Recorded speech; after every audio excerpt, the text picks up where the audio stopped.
dos, un, dos, tres, y... Bueno, sí.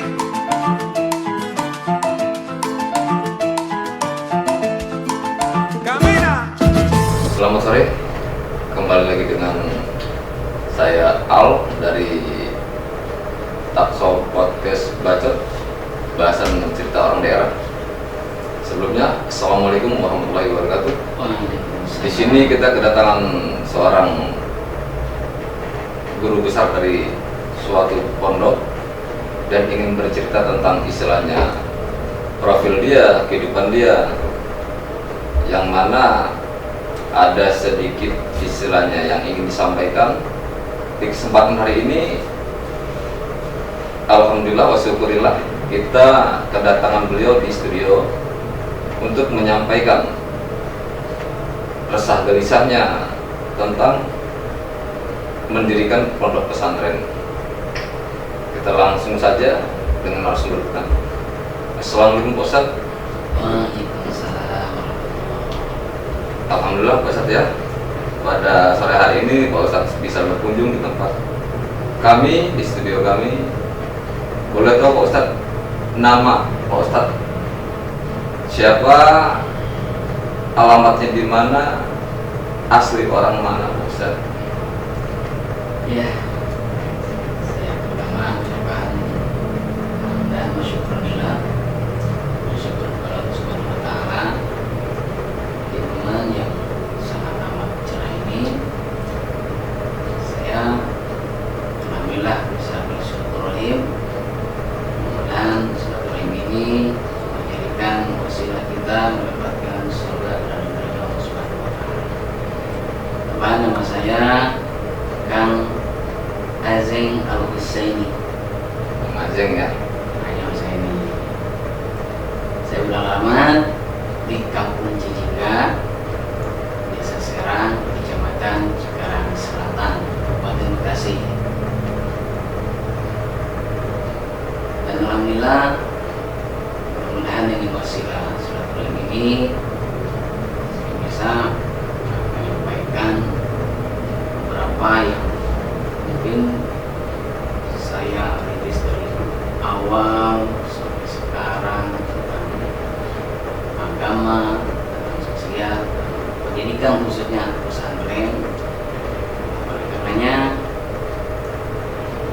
dengan waktu yang singkat ini, saya Azeng Al-Husaini ingin sharing dengan akan dengan hasil pertemuan ini, silaturahim ini, saya solusi terbaik untuk nanti kedepannya putra putri bangsa Indonesia.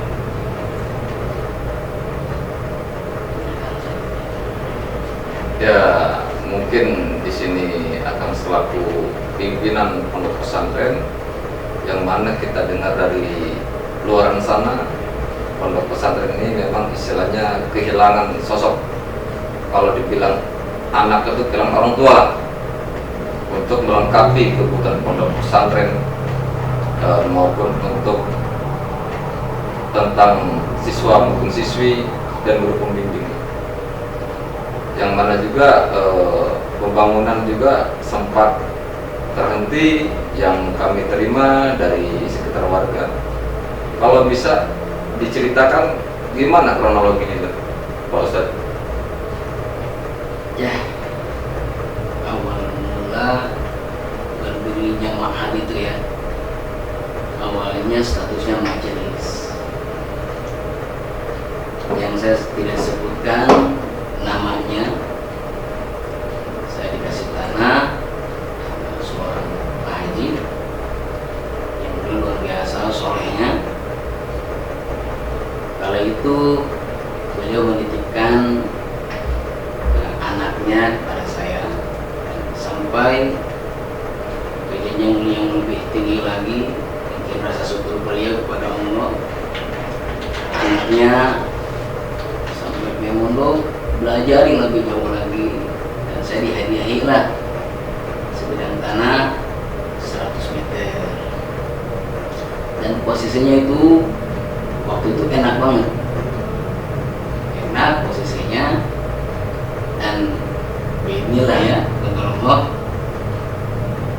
berjalannya waktu ke 8 tahun ini, anak-anak semakin banyak yang ngaji, belajar semakin banyak.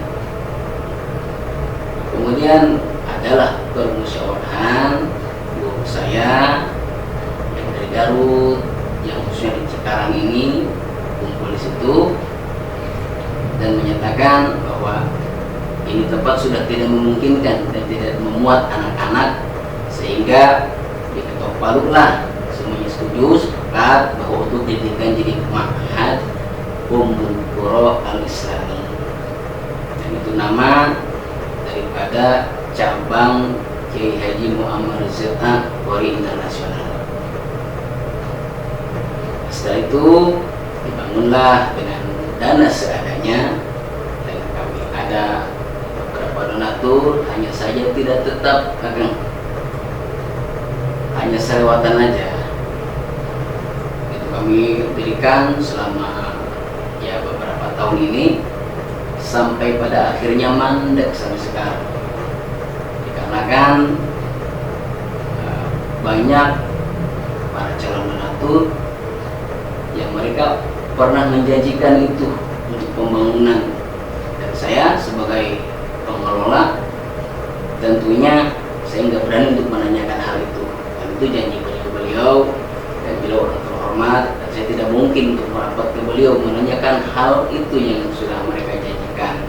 Dan pada akhirnya kami hanya nge-share di grup-grup, dan itu pun hanya mengajak wastabiqul khairat, kita berlomba dalam kebaikan.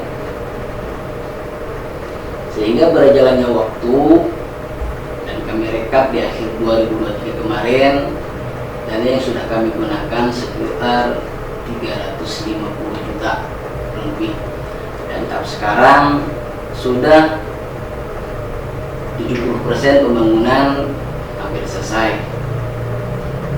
Kemudian beberapa poin yang sudah kami kantongi yang tidak memungkinkan untuk meneruskan pembangunan itu, yang paling utama, hal utama itu adalah pendanaan. Itu Jadi tentang pendanaan ya. Nah, di sini kan kalau saya boleh tahu, pondok pesantrennya itu, nama pondok pesantrennya apa tuh Pak Ustadz? Pendidikan Pondok Pesantren Ummul Qura. Pondok pesantren Ummul Qura. Iya. Kapan tadi kan sudah ini ya Pak Ustadz ya, mohon maaf, sudah beberapa ada donatur tetapi tidak tetap ya, hanya singgah transit aja. Iya. Nah, di sini kan dalam arti donatur itu bersifatnya apakah memang hanya ingin membesarkan nama, apa memang istilahnya lillahi ta'ala dia, ataupun hanya memang berbentuk edukasi seperti itu. Ya kalau saya simak dari obrolan Pak Ustadz dengan saya ini, intinya kan mana yang dulu berbicara kan seperti itu. Iya. Nah, hanya saja kan saat mungkin sudah dihubungi via telepon maupun WA ya, tetapi tertutup mungkin ya. Nah, Iya. ya kemungkinan kalau bagi saya itu adalah dia masih tertutup hatinya tapi matanya terbuka, kan seperti itu. Iya, tepatnya. Jadinya di sini Pak Ustadz kita ajak ngobrol santai ya Pak Ustadz ya, kita ngobrol santai, dimana kalau kesal Pak Ustadz yang kita dengarkan tadi istilahnya tentang pendanaan ini, karena ini untuk istilahnya pendidikan dan paling utamanya di agama ya. Iya. Kemungkinan itu bangunan sudah 70%. Nah, berarti kurang 30%. Iya. Kiranya apabila nanti istilahnya ada memang donatur memang benar-benar untuk tunggal, dan selaku dia disitu menjadi pembina pondok pesantren, Allah alam bisawab ya Ustaz ya. Iya. Di sini saya hanya istilahnya bagaimana dari orang-orang yang berbaik hati maupun istilahnya yang ada rezeki lebih, kalau memang berbagi tinggal datang ke pondok pesantren Pak Ustadz ya. Tetapi di sini kan orang saat ini hanya melihat casing. Nah, dan juga orang hanya melihat apa sih fungsinya, gunanya. Nah, mungkin Pak Ustadz di kesempatan hari ini bisa menjelaskan dalam arti pondok pesantren ini dibentuk, didirikan itu semata-mata yang dikaji apakah memang dari agama, sosial, ataupun tentang etika ya. Nah, mungkin Pak Ustadz bisa menjabarkannya itu agar pemahaman masyarakat ini mengerti pondok pesantren itu bukan hanya untuk mengasah ilmu agama, tetapi yang saya pahami itu di situ adanya memang istilahnya kita untuk beretika yang berbaik maupun adab kita. Nah, kalau memang Pak Ustadz tidak keberatan, tolong jelaskan Pak Ustadz, apa metode Pak Ustadz di situ? Ya, Ummul Qura ini dibesarkan yang pastinya dari doa-doa guru ya, dan orang tua dan hubungan rekan-rekan yang satu kamar satu gombong waktu itu. Kami di Ummul Qura ini tentunya mencetak ulama-ulama ini, ulama yang tentunya yang banyak ilmunya, yang amil itu yang memanfaatkan ilmunya, artinya lebih cenderung ke ngaji diri, pengamalan. Karena 11 tahun saya pindah-pindah pondok, hitungannya 11 tahun, itu yang saya kaji dari mulai ilmu fikihnya, tauhidnya, usul, tafsir, bayan, tilawah, badi, dan lainnya, itu semua saya kaji, dan itu pun saya tularkan kepada anak-anak yang mereka mohon maaf yang ada di bawah garis ya itu untuk menampung anak-anak seperti itu. Dan di pesantren kami tidak komersil, tidak apa, bahkan kalau mereka ada kekurangan tentu dari kantong kami sendiri yang memantau. Dan prasangka kebanyakan halayak masyarakat itu mereka menilai bahwa Ummul Qura itu seperti ini, bla bla bla bla. Dan padahal pada buktinya kami mengadakan santunan anak yatim, kami mengadakan acara maulid, dan kajian-kajian yang lainnya. Dan tentu itu kalau kami masih mampu, tentu kami tidak akan meminta kepada siapapun. Ya, kami mengajak dalam kebaikan. Yang kami utamakan metode kami itu di Ummul Qura tentunya ada akhlak yang baik terhadap sesama, terhadap bawahan, atasan, semuanya, supaya mereka merangkul segala lapisan, sehingga terciptalah apa itu adab, apa itu akhlak. Jadi kami tularkan kepada mereka, adab adalah nilai-nilai yang mulia yang tercipta daripada pembelajaran. Adab itu ya? Adab. Kalau akhlak itu nilai-nilai mulia yang tercipta daripada hasil ibadah kita. Baik dan buruknya kita tergantung ibadah kita. Tapi kalau adab itu bisa dipelajari. Misalkan akan bilang sama anaknya, "Nah, kamu jangan nyolong ya." Itu bisa dipelajari. Yang membentengi pelajarannya. Tapi kalau akhlak ini hal vertikal, langsung kaitan dengan Allah. Kalau sholat kita baik, ngaji kita baik, semuanya akan menjadi baik. Terutama sholat yang kami tularkan, di mana tata cara sholat yang baik. Dalam hadis, itu seluhat sa'il amali, wa idza fasadat sa'il amali. Sholatnya baik, maka baik semuanya, tidak korupsi, tidak bakal tidak baik. Sehingga dengan peranan kami di sana sebagai pengurus pondok pesantren Ummul Qura, ingin memfasilitasi mereka yang tempat yang lebih layak untuk mereka.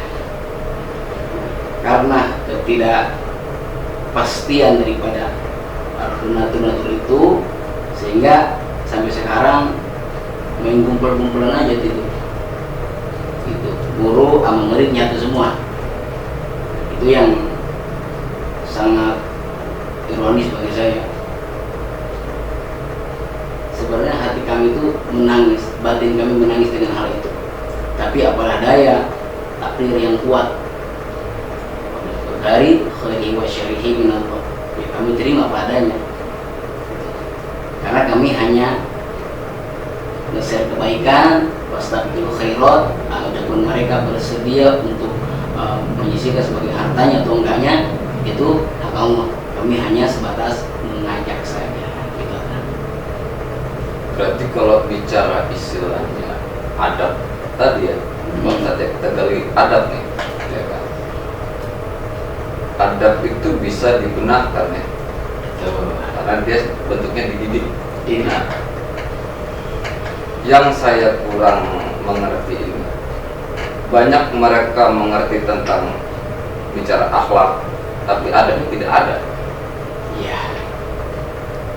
Sedangkan apa dulu antara akhlak sama adab, Pak Ustadz? Dua hal itu yang tidak bisa dipisahkan. Akhlak dan adab tidak bisa dipisahkan. Contohnya? Contohnya, kita kan sholat. Apa makna sholat? Tanha 'anil fahsya'i wal munkar. Sholat yang baik itu sholat yang mencegah daripada berbuat keji dan munkar. Kalau sholat dia benar, tentu akan menghasilkan akhlak, dan kemudian adab itu didampingi dengan akhlak tersebut. Kadang kita berbicara, dia mah ngomongnya gitu tapi dia orang baik. Ini suatu ungkapan yang salah sebenarnya. Orang bilang dia mah tukang mabuk tapi dia mah baik. Nggak ada dalam Islam, nggak ada orang tukang maksiat tapi dia baik. Kenapa? Itu hak vertikal sama Allah. Andai kan sholatnya baik, berarti akhlak dan adabnya pasti baik. Kurang lebih seperti itu. Pertanyaan saya begini, Pak Ustadz. Dia haji, Ya. sholat 5 waktu berjalan, Ya. berbagi dia luar biasa. Tapi yang menurut kacamata saya, adab dia kurang. Karena kalau memang dia seorang istilahnya sudah dikatakan haji, dia harus bisa membawanya haji itu bagaimana. Karena saya sedikit banyak teman-teman yang seperti itu, yang mana mereka bisa memberikan kritik saran tetapi tidak sesuai dengan perilakunya. Maka saya gali di sini, adab dan akhlak itu berdampingan, kata Pak Ustadz kan. Contoh kecilnya Pak Ustadz, ya, mungkin di kalangan donaturnya Pak Ustadz, di situ pasti namanya haji rata-rata. Ya. Nah, di situ kan tadi kita bicarakan sampai sekarang pun entah kemana hilang rimbanya, dan itu larinya di adab apa di akhlaknya. Ya. Dari segi penilaian agama dulu ya. Ya, dari agama dulu. Penilaian agama itu batal dua-duanya. Akhlak enggak, adab enggak ya? Nggak ada. Pertama akhlak, kenapa? Tidak ada kepastian omongan Nabi, Ucapannya ya. ucapannya. Otomatis kan kalau dia sudah janji, berarti kan urusannya bukan sama saya dong, Ya. bukan sama pondok dong, Ya. urusannya sama Allah. Ya. Karena janji kan. Dari segi akhlak tuh. Nah, Dari segi adab, mereka tidak ada itikat baik untuk menyamai kami, datang dengan baik-baik. Oh maaf, kemarin saya janji, itu saya lagi punya uang, punya dana. kan alangkah baiknya datang. Nah itu miskom lah ya. Jadi makanya adat dan akhlak ini tidak bisa dipisahkan, tidak bisa mutlak 100% nggak bisa dipisahkan. Dan dinilai dari segi agama lagi, mana yang saya lihat dari status rekan-rekan itu, oh ternyata kalau kesini dia 100 juta, 500 juta. Kemarin saya terakhir jejak rekam kami ya, itu sampai nyumbang sejadahnya aja untuk di masjid mana saya nggak sebutkan, tapi saya tahu itu sampai 500 juta. Sejadah aja. Sejadah doang. Berarti di situ mereka memberi donatur itu ingin membesarkan nama ya? Nah, saya nggak bisa mengutarakannya ya, karena sudah jelas pasti ya. Yuraunan nas, kalau dalam segi agama itu ria hukumnya. Nah, hanya saja siapa yang menerima disebut ria, orang yang menyumbang kok gitu. Jadi hemat kami semua pengurus pesantren Ummul Qura itu, ya kalau memang ke kami gimana mau muncul namanya, karena kami tidak pakai media, kami tidak pakai share-sharean, sehingga namanya tidak muncul. Itu mungkin giroh kami ya. Giroh itu yang kata orang su'udon, tapi pada nyatanya itu husnudon. Kalau husnudon, siapapun bisa mengatakan, oh iya dia mah baik, mungkin lain kali, iya. Tapi kan ini 1-2 kali kesempatan. Tapi kalau sudah 3, 4, 5 kali janji seperti itu dan tidak mereka realisasikan janji-janji mereka itu, maka buat kami itu suatu pengakuan yang kadzab, yang bohong. Hemat kami yang bersedekah seperti itu mutlak bukan billah, tapi yuraunan nas itu ingin melihat manusia saja. Tapi kami bukan suudzon ya, karena ini adalah kami menerangkan tentang tafsir, tentang hukum-hukum fikih, gimana nilainya orang ini, disebutnya apa, ya kan? Yeah. Karena pada intinya balik lagi, sholat yang menentukan adab dan akhlak itu menjadi lebih baik. Saya katakan pada rekan-rekan yang di Cives, komunitas Vespa sampai RIPM, semuanya saya ingin buka bersama. Kamu pemabuk, sholat ya. Kamu durhaka orang tua, sholat ya. Suatu ketika sholat kamu lah yang akan membenahi akhlak dan adabmu. Dan mereka praktekkan itu. Mereka sekarang sama keluarganya kembali baik. Yang tadinya tukang megang botol sekarang tasbih yang dipegangnya, dan luar biasa.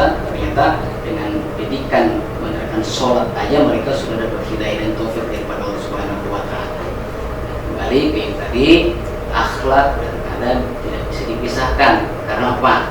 Ritual yang sangat sakral itu adalah sholat illallah yang kita utarakan dalam takbiratul ihram. Setelahnya ini sholati suki ahyaya wa mamati lillahi rabbil alamin. Sesungguhnya sholatku, ibadahku, hidup bahkan matiku hanya karena Allah semata. Sudah semuanya lillah, billah, ilallah, tentu tidak akan ingin dilihat manusia. Memang seberapapun dia, tentu sudah dilupakan. Karena kita tadi begini Pak Ustadz, mereka sudah ya siap Pak Ustadz bahasanya kan, saya akan membantu nanti sekian, bahasa sekian kan seperti itu, tanggal sekian, namanya kita yang diberikan kabar itu kan gembira tuh Mas Pak Ustadz ya. Pastinya. Nah tapi dengan hasil kenyataan berbeda kan.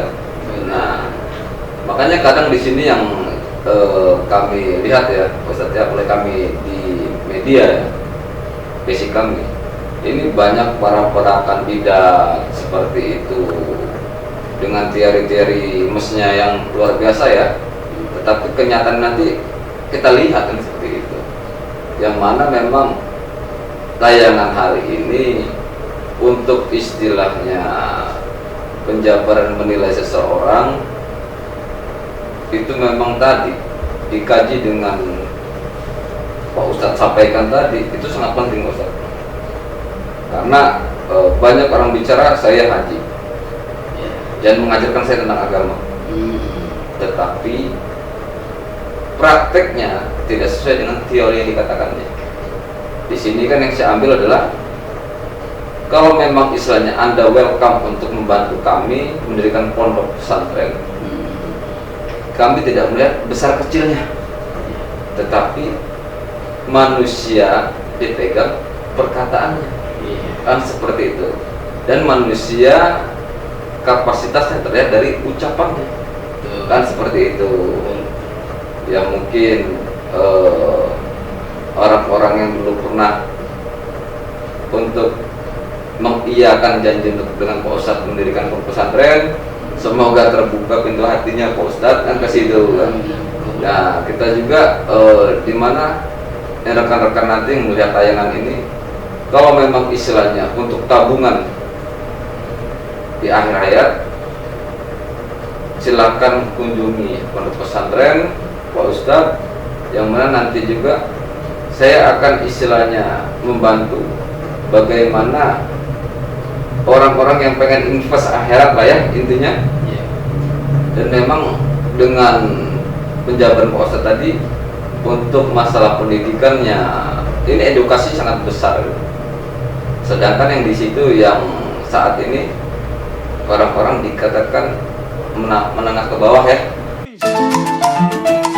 Bueno, sí.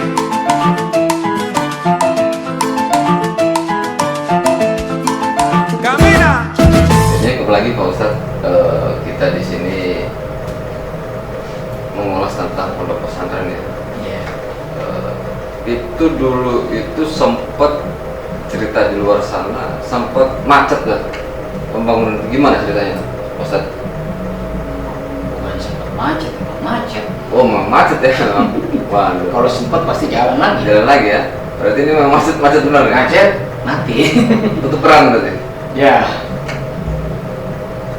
Jadi karenakannya tidak ada kesadaran dari agnia-agnia. Saya nggak nyebut daerah setempat ya. Iya. Mungkin anak-anak yang mereka sekolah, mereka yang punya media kan, mereka ikut nge-share juga. Hanya saja kalau kata anak-anak ngaji itu mereka pura-pura dalam perahu kan. Oh, pura-pura tidak tahu ya. Padahal itu terbuka lebar bagi siapapun yang melihat itu. Dan kami cantumkan di situ rekeningnya, kami sisipkan di situ, selipkan mutiara kata yang sekiranya menggugah. Mungkin satu penontonnya itu ada dua golongan Pak Ustadz. Pertama amnesia, yang kedua rabun jauh. Parah dulu. Iya karena posisinya tadi, kalau sudah dia melihat, berarti dia lupa kan. Nah, sama rabun jauh harus dideketin, nah, seperti itu Pak Ustadz. Iya. Nah, makanya saya tadi, apakah di situ tidak ada namanya masyarakat dari RT, RW, ya, rukun tetangga, rukun warga, naik ke desa, ke camat, apakah sudah ada sumbangsinya untuk pembangunan pondok pesantren ini? Saya nggak bisa jawab ini Maya. Nggak bisa jawabnya. Mungkin sebagian dari yang tadi sebutin ada hanya salah kadarnya. Oh, personal ya? Iya. Saya nggak bisa sebutkan nominalnya. Hanya saya sempat sekali kalinya dia ikut andil, dan itu pun hanya bahasa dengan ini mau kopi aja. Uang kopi. Waktu itu kami sempat berdiskusi, bertanya, ya Ustaz, kumaha pembangunan, gimana pembangunan, apa yang dibutuhkan? Saya pastinya gembira dong bertanya gitu. Iya. Tetapi pada endingnya ternyata bukan materi yang beliau sumbangkan itu yang tidak sesuai kapasitas beliau. Yang kita kan melihat dia kacamata dunia, beliau orang ada kan? Berada ya? Berada. Tapi nggak beradab ya? terlalu pedas. Nah, bukan, makanya kita tadi bicara itu berada tapi tidak beradab kan ke situ pertanyaannya kan. Iya. Bukan saya ngomong ya. Ya karena dia sudah bicara akan membantu, kenyataan fakta tidak ada. Iya. Seperti itu. Iya. Kan saya kutip dari kalamnya Sayyidina Ali karramallahu wajhah. Ya. Man kana lahu malun falyatasaddaq bimali. Wa man kana lahu ilmun falyatasaddaq bi ilmihi. Wa man kana lahu quwwatun falyatasaddaq bi quwwatihi. Yang artinya kurang lebih, siapa orang yang punya harta maka bersedekah dengan hartanya. Yang punya ilmu sedekah dengan ilmunya. Yang punya kekuatan dengan kekuatannya. Nah ini kebalik.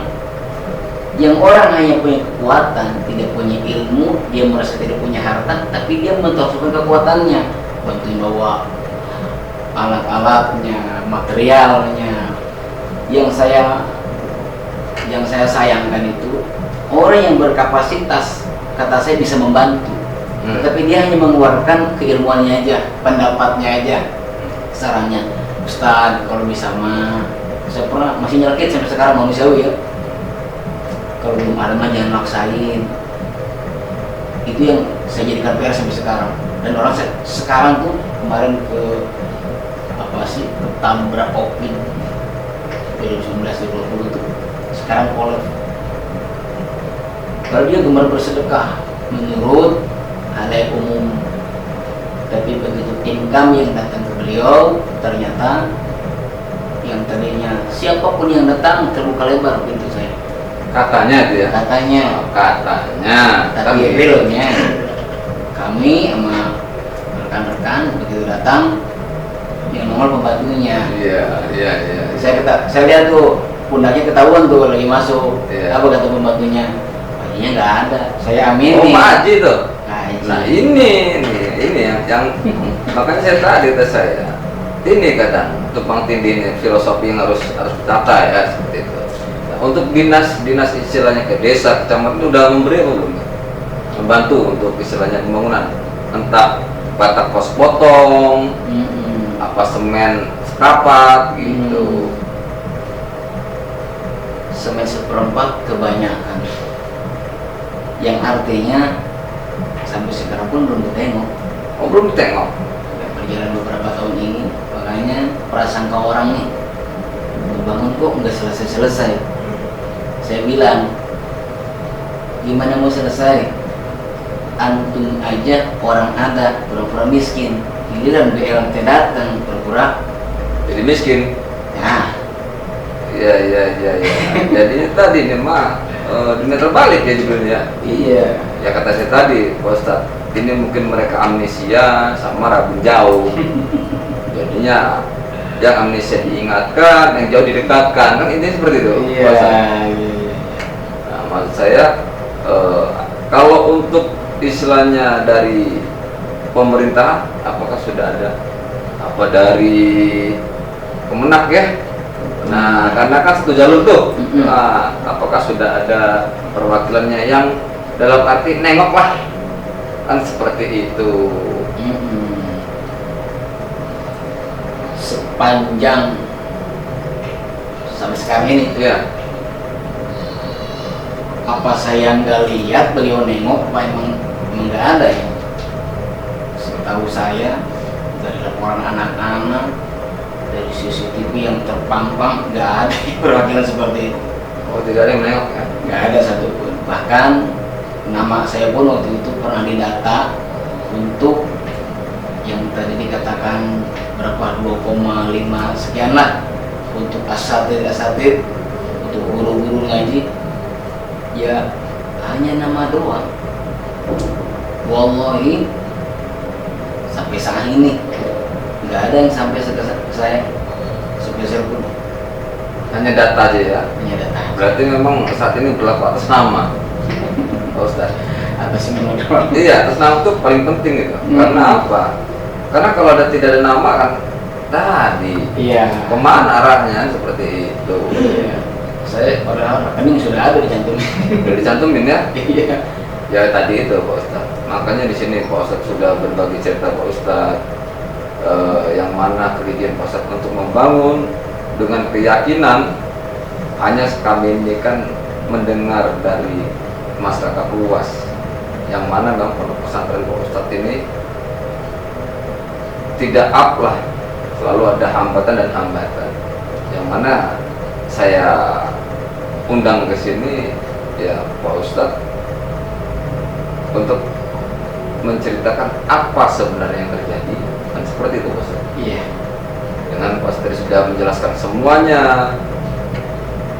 yang saya ambil perbincangan kita hari ini jadinya tadi memang PHP ini harus dihapuskan, karena seperti itu. Apalagi tentang agama ya, bicara agama itu kan sangat luar biasa kan itu.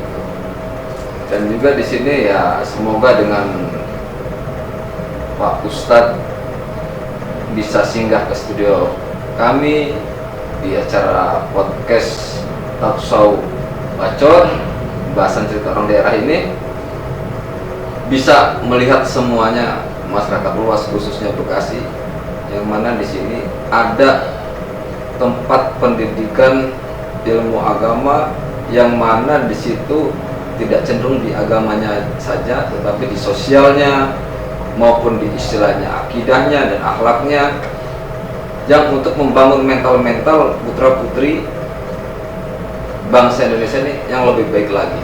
Karena dikhawatirkan dengan adanya digital ini anak-anak rentan tentang di mana agama saya. Nah, jadinya mungkin Pak Ustadz untuk segmen yang terakhir nih bisa Pak Ustadz berikan untuk motivasi dan sarana pendidikan Pak Ustadz di pondok. Silakan Pak Ustadz. Ya. Baik, kami sampaikan bahwa di pondok kami itu bukan hanya tentang ilmu agama, semuanya kami kaji. Dan yang terpenting yang kami besarkan di sana adalah ulumul Quran. Anak-anak supaya mengenal Al-Quran, akhlaknya Qurani, di bahasanya Al-Quran, semua akhlaknya Quran. Kami mengutip daripada hadis, karena begitu Siti Aisyah ditanya oleh salah satu sahabat, bagaimana tentang akhlaknya Rasulullah? Siti Aisyah menjawab, Al-Quran lah akhlaknya Rasulullah. Yang artinya setiap aktivitas kita kalau ingin berkah, ingin manfaat dunia dan akhirat, itu pastinya dengan Al-Quran. Nah, itu yang kami besarkan di pondok kami, di pondok pesantren Ummul Qura. Ulumul Quran, tentang asbab nuzulnya, kemudian tahsinnya, tajwidnya, tentang ahkamul huruf, tajwidul huruf, sifatul huruf, itu dan makhrajul huruf kami kaji. Karena kenapa sholat itu tidak bisa dikatakan benar? Karena Fatihahnya nggak benar. Kalau Fatihahnya sudah nggak benar, maka sholatnya pun nggak benar. Kalau sholatnya udah nggak benar, maka dipertanyakan muamalah setelah sholat itu, pengaplikasiannya setelah sholat itu, apakah dia lebih baik dan semakin buruk, maka tergantung sholatnya. Kemudian yang kami besarkan di sana itu, yang kami utamakan selain ulumul Quran, fikihnya, tauhidnya, tasawufnya, ilmu nahwu sorobnya, badai, balaghah, bayan, itu insya Allah kami kaji semua. Dan pada akhirnya itu semua untuk mencetak generasi muda-mudi yang Qurani, yang berakhlakul karimah, bukan hanya membesarkan adab tetapi akhlak antara kita bersama Allah dan kita sesama makhluk. Itu yang akan kami tularkan kepada anak-anak santri-santriwati. Insya Allah anak-anak yang orang tuanya menundukkan anaknya di tempat kami, insya Allah akan membahagiakan orang tuanya fid dunya wa dunya wal akhirah. Ya mungkin di sini istilahnya tujuan pondok pesantren Ustadz ini untuk membekali tentang hiduplah yang kita simak Ya mungkin untuk sepatah dua patah, Pak Ustadz, apa nih untuk anak-anak generasi muda? Iya. Ida taqaddam taqaddamat wa ida ta'akhkhurtum ta'akhkharat. Andaikan muda-mudinya sudah mengedepankan Islam, akhlak dan adab, tentu negara dan agama ini akan semakin maju. Akan tetapi wa ida ta'akhkhurtum ta'akhkharat, andaikan muda-mudinya sudah tidak lagi mengidolakan kanjeng Rasulullah Muhammad sallallahu alaihi wasallam, maka jangan harap negara dan agama ini akan maju. Oleh karenanya agama ini, dunia ini, negara ini adalah biyadi subban, yaitu ada di genggaman anak muda dan mudi. Oleh karenanya muda-mudi terus bersemangat, terus bermuamalah sesuai ajaran Al-Quran dan Al-Hadis, ijma kiasnya para alim ulama. Oke pemirsa dimanapun berada, mungkin segmen saat ini saya berbincang-bincang dengan Pak Ustadz yang mana sudah menceritakan tentang istilahnya kegelisahan dan kegundahan selama ini saat membangun pondok pesantren, yang hingga saat ini pun seluruh mata yang terpampang yang bicara istilah ingin membantu, menyumbang, membangun tertutup. Semoga dengan tayangan ini mereka bisa melihat kembali yang mana bentuknya untuk ibadah, bukan untuk pribadi, yang mana untuk ini saya ataupun ingin terlihat bahwa dia mampu dilihat umum. Oke, terima kasih pemirsa. Sampai jumpa dengan saya Al dari Podcast Bacot, bahasan cerita orang daerah. Sampai jumpa segmen selanjutnya. Terima kasih.